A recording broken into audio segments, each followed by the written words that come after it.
Hai, selamat pagi. Ketemu lagi dengan saya, Cigo Fadli. Pada kesempatan kali ini, kita akan sharing-sharing terkait dengan kegiatan pelayanan di front office hotel. Nah, untuk kawan-kawan yang saat ini sedang mempersiapkan diri belajar tentang front office, mungkin video ini bisa menjadi salah satu referensi. Kita akan lebih cenderung membahas tentang kejadian-kejadian nyata yang biasa ditemui di front office. Jadi saya tidak akan berbicara terkait dengan tuntutan kurikulum atau bagaimana, hanya saja kita bicara tentang realita yang biasa dihadapi di dunia perhotelan, khususnya pada kesempatan kali ini di front office.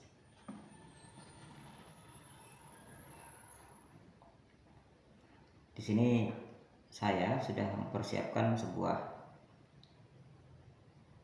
kasus yang perlu diselesaikan oleh seorang petugas front office.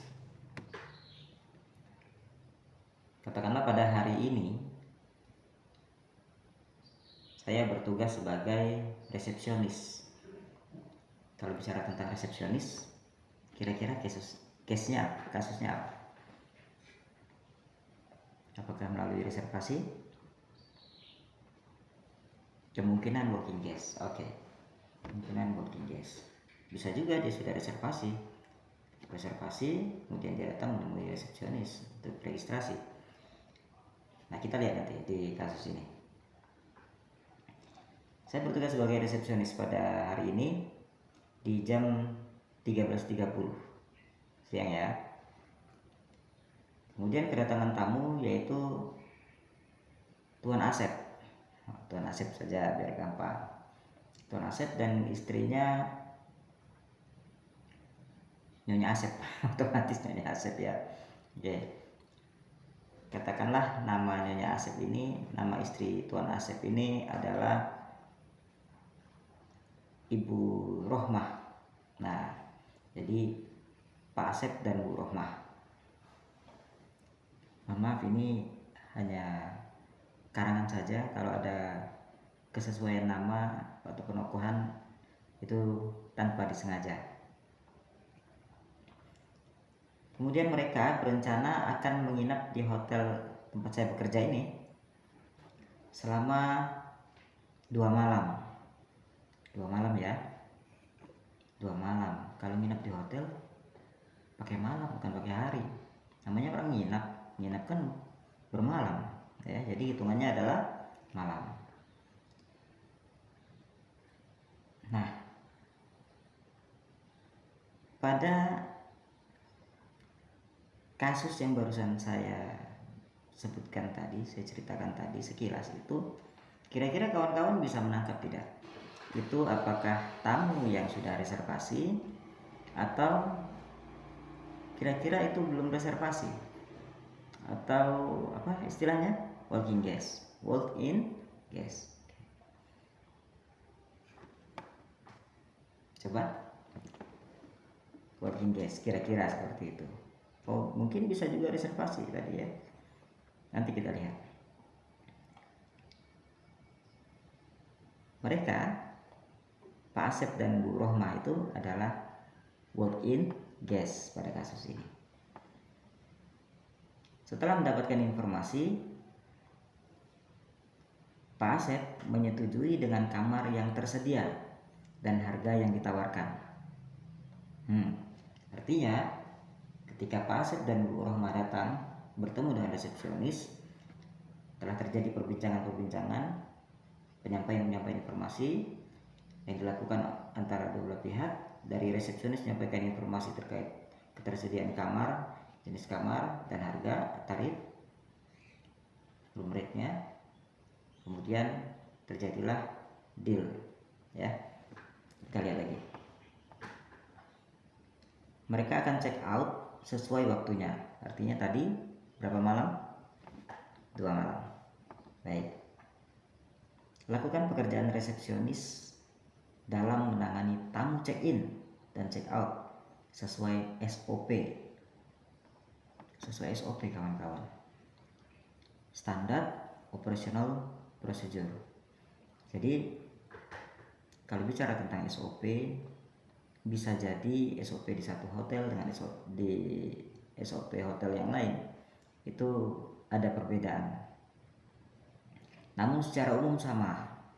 Secara umum basically service di hotel itu sama. Apa yang pertama sama? Hospitality-nya. Jadi tidak akan kita temui ya hotel-hotel berbintang, hotel-hotel yang dikelola secara profesional, memang mereka berkecimpung di dunia hospitality, itu pelayanannya tidak bagus, sulit sekali kita temukan.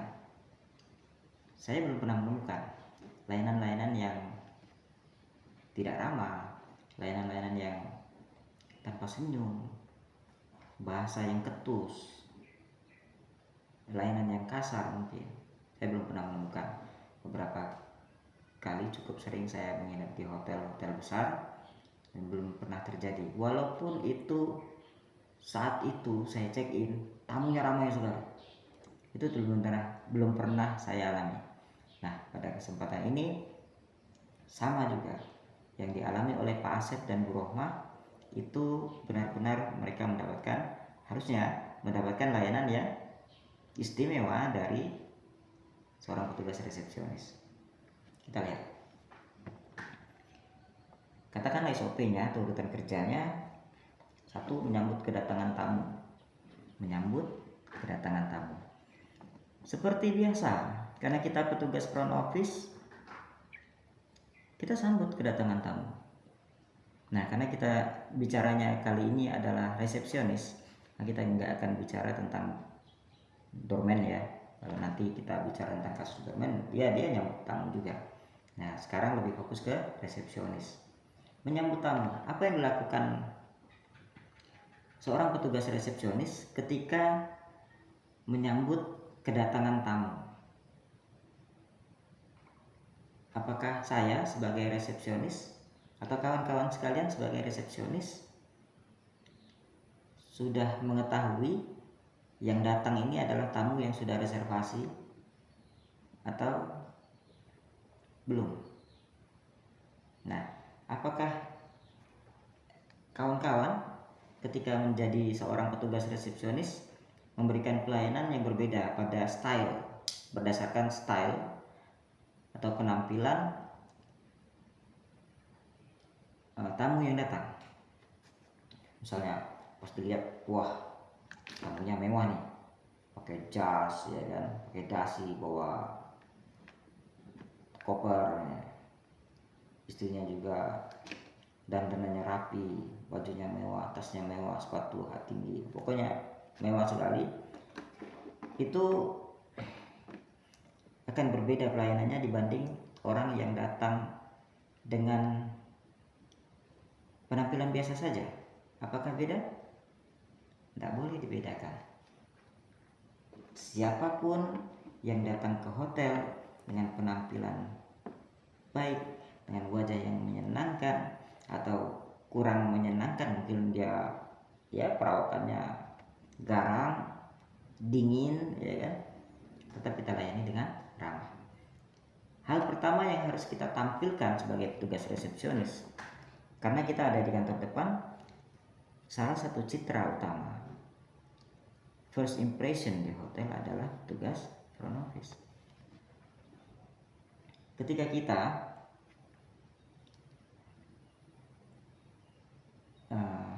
berhadapan dengan tamu yang akan datang, apakah kita cukup menyesuaikan muka kita, mimik wajah kita dengan mimik wajah tamu yang kita lihat sedang menuju ke kita? Enggak juga ya. Kita layani dengan wajah atau mimik wajah yang menyenangkan, dengan senyum. Coba senyum. Senyum ya, bukan ketawa hahaha hihi gitu kan. Senyum. Artinya kita merasa senang ada orang berkunjung. Nah itu salah satu filosofi kita adalah kita merasa senang ada orang yang berkunjung. Masalah niatnya nanti belakangan. Kita senang dulu nih. Kita sambut. Selamat datang Ibu, selamat datang Bapak, selamat siang. Apakah ada yang bisa saya bantu? Nama saya Fadli. Saya resepsionis pada siang hari ini. Saya siap melayani Ibu dan Bapak sekalian. Yang pertama kita tegur, kita sapa itu adalah ibunya. Kenapa ibunya? Karena di dunia hospitality, pelayanan, ladies first. Pernah lihat MC kalau bicara di depan penonton atau para hadirin undangan, apa katanya? Ladies and gentlemen, ya kan? Nyonya dan tuan-tuan, ya. Jadi kita sapa dulu yang wanita, yang ibu-ibunya, baru bapaknya. Selamat siang Ibu, selamat siang Bapak. Saya Fadli, tugas resepsionis siang ini. Ada yang bisa saya bantu? Apa yang bisa saya bantu untuk Ibu dan Bapak? Dengan mimik wajah yang nyaman, dengan raut wajah yang nyaman, alis jangan munjam gini, ya, santai, sambutan hangat, kayak kita lah, ya kan, seperti kita. Ketika kita berkunjung ke suatu tempat yang kita ingin disambut dengan ramah, tentu kita mengharapkan itu kan. Ya, nggak mungkin kita jauh-jauh udah dipasangin muka garang oleh orang gitu. Sebenarnya semua sentral layanan publik harus bersikap hospitality seperti itu. Nah, karena yang namanya layanan publik akan membentuk citra atau penilaian orang lain terhadap kinerja kita. Performance awal kita, maksudnya performance awal kita, first impression kita. Kalau sambutan kita udah nyaman, hangat, menyenangkan, maka yang akan terbentuk atau tercipta citranya adalah kita dianggap pemberi pelayanan yang baik. Oh hebat, di tempat itu bagus layanannya. Kita dari jauh petugasnya udah senyum-senyum lihat kita gitu. Nah, ini first impression. Jangan sampai kita sebagai petugas resepsionis hotel merusak citra hotel tempat kita bekerja. Karena prinsip bekerja adalah besarkanlah tempat kita bekerja. Jangan cuma numpang cari makan. Ini prinsip nih. Ketika awal-awal melamar kerja, baik-baiknya supaya diterima. Pas sudah diterima, kerjanya ngasal, nggak mikirin masa depan tempat kerja kita. Padahal di situ bukan hanya kita sendiri yang bekerja, tapi banyak orang lain yang juga ikut mencari nafkah di situ. Ini saya sambil menyampaikan wejangan-wejangan positif agar semua orang yang belajar di dunia hospitality bisa membentuk kepribadian yang lebih baik. Karena memang dengan begitu bisnis tempat kita bekerja akan terus berkembang. Jangan punya prinsip bukan perusahaan gue ini, apa yang gue pikirin. Ya kan, kalau perusahaannya bangkrut, Anda juga di PHK. Iya, kalau diterima lagi di tempat kerja lain. Kalau enggak, nah itu. Jadi tampilkanlah performance diri. Oh ya, grooming. Tampilkanlah grooming yang bagus, the best one. Oke. Nah, udah penyambutan tadi. Kita sambut, kita perkenalkan diri, kita tawarkan bantuan. Kemudian yang kedua, memberikan informasi dan menjual kamar. Ternyata setelah disapa tadi kan sudah disampaikan, apakah ada yang bisa saya bantu Ibu, Bapak? Ternyata si Bapak bilang, kami perlu kamar. ya, yang perlu kamar untuk 2 malam. Apakah tersedia? Nah, kalimat penyampaian yang disampaikan oleh Pak Asep tadi itu ditanggapi dengan serius, tapi dengan mimik wajah yang ramah. Apa Pak? Oh nggak boleh, ya kan? 2 malam saja penampilan kayak gini, semewah ini, tapi cuma 2 malam. Please deh Pak, nggak boleh, ya. Jadi itu 2 malam ya Pak. Baik, saya cek dulu. Mulai malam ini Pak, saya cek dulu ya Pak. Cek. Baik Bapak, mohon maaf agak lama menunggu. Terima kasih sudah mau menunggu. Ini kamarnya tersedia sisa 3 kamar Pak. Kamar deluxe ada 2, kamar presiden suite ada 1. Nah, tarif yang deluxe itu di harga 957.200, sedangkan yang presiden suite itu 2.660.000 Pak. Kamar yang mana yang kira-kira Ibu atau Bapak mau beli untuk malam ini? Sampai di situ, itu adalah proses memberikan informasi dan menjual kamar. Ada 3 kamar, namun ada 2 tipe kamar. Yang satu di harga 2 jutaan, yang satu di harga 3 jutaan. Yang satu di harga 900-an, satunya harga 2 jutaan. Nah, kemudian 967.200 yang deluxe ya. Kemudian yang pre-suite itu 2.660.000. Nah, itu sudah proses menjual. Kamar yang mana yang Ibu atau Bapak inginkan untuk malam ini? Itu sudah proses menjual. Kemampuan sales and marketing kita diuji di situ. Ya. Nanti marketingnya nanti ada produk lain yang akan kita tawarkan. Kita menawarkan produk kamar dulu nih, karena yang diminta adalah kamar. Sudah. Yang poin kedua, memberikan informasi dan menjual kamar sudah dilakukan. Tapi ternyata ditanggapi lagi sama tamu yang datang ini, Bu Asep dan Pak Asep ini. Nggak ada kamar lainnya yang lebih murah mungkin. Apa yang akan kita tanggapi? Tadi sudah ngecek kan, dapatnya 3. Baik. Mohon maaf Ibu, untuk malam ini kamar yang sudah tersedia, sisa 3 kamar ini dari 2 tipe kamar. Yang lain sudah penuh Ibu. Sampai sebentar ya Bu ya, saya cek dulu.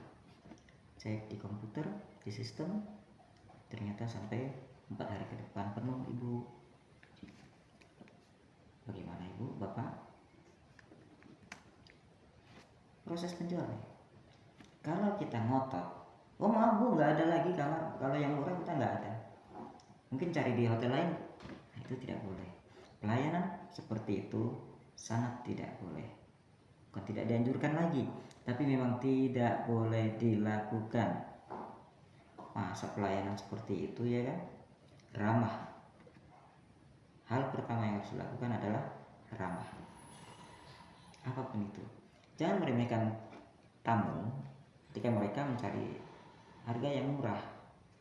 Karena begini, ada tamu yang mungkin secara ekonomi mereka tinggi, ya, ekonomi menengah ke atas, tapi mereka gayanya sederhana, nggak mau ngabisin uang untuk bayar tarif hotel yang cuma dipakai 2 malam sampai jutaan gitu. Atau mereka cuma tidur. Ada yang prinsip seperti itu. Ada juga yang untuk prestise atau ke gengsi ya. Kalau untuk gengsi ya, yang paling mahal deh. Gitu. Kita tugasnya adalah memberikan informasi yang real, seadanya, yang memang tersedia di situ. Kalau tidak ada, ya mau diapakan? Kalau ada ya kita sampaikan ada yang lebih murah. Kalau tidak ada ya kita sampaikan tidak ada. Baik ya. Lanjut. Katakanlah mereka Ibu Asep dan Bu Roma dan Pak Asep ini menanggapi bahwa mereka mau ambil kamar yang presiden suite. Presiden suite ya, Ibu, Bapak. Baik. Ini kebetulan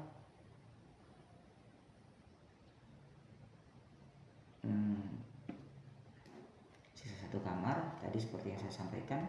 Jadi tidak bisa pilih view ya Ibu Bapak ya. Nah, karena Ibu dan Bapak memilih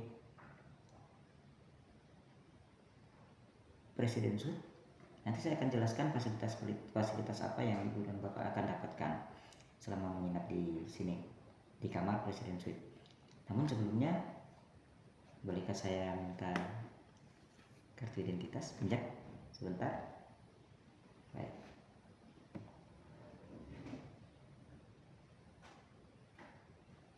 Tadi poin ketiga, persetujuan kamar. Setelah kita menyampaikan informasi dan menjual kamar, tamu menyetujui, kita juga menanggapi bahwa itu sudah disetujui. Deal sudah dapat, artinya sekarang proses mendaftarkan tamu. Kita daftarkan nih, ini step ke-4. Kita daftarkan tamunya. Daftarkan kemana? Ke SMK. Ya, kita daftarkan tamunya. Registration. Ya. Ini tahapan registrasi. Nah, kita daftarkan. Kalau di metode-metode konvensional masih manual, itu pakai yang namanya registration card. Sebentar, saya carikan dulu sampel registration card. Semoga ada di sini. Bentar ya.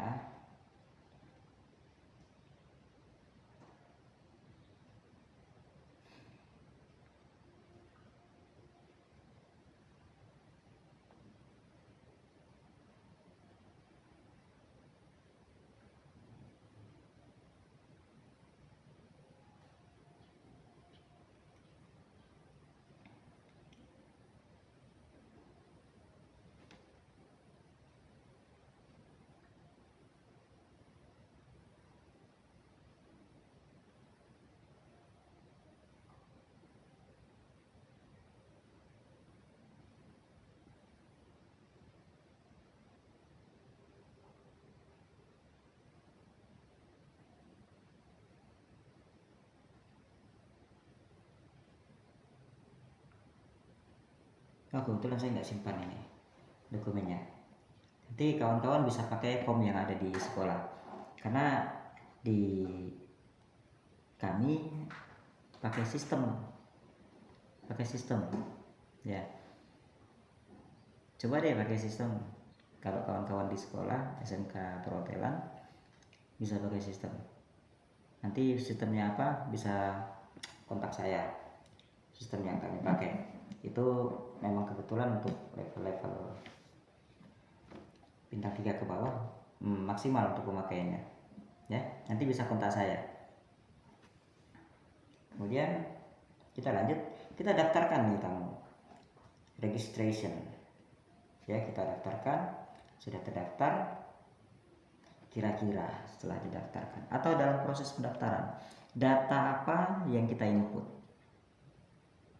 Ketemu lagi di video lanjutannya. Jangan lupa like, subscribe, dan share video ini. Subscribe juga channel saya ini agar saya tetap bersemangat untuk membuat konten-konten selanjutnya. Terima kasih, sampai jumpa di video selanjutnya.